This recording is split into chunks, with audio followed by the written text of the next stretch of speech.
ഇതാണ് നമ്മുടെ നാടുകളിൽ മാത്രം കണ്ടുവരുന്ന ഒരുതരം പഴം. ഇതിൻ്റെ പേരാണ് ചക്കപ്പഴം എന്ന് പറയും. ആഫ്രിക്കൻ വനാന്തരങ്ങളിൽ കാണാത്ത, കേരളത്തിൽ മാത്രം കണ്ടുവരുന്ന ഒരുതരം അപൂർവ ഇനം ചക്കപ്പഴം. കാണാത്തവർ കണ്ടോളി. വേണ്ട, നല്ല മഴ സമയം കൂടിയാണ്, തിന്നാൻ പറ്റിയ പഴം.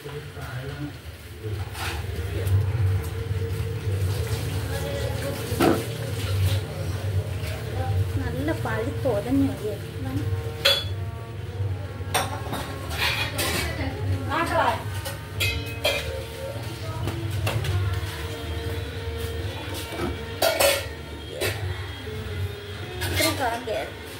മോനെ പൊളി. നാടൻ ചക്കപ്പഴം കാണാത്തവർ കണ്ടോളി.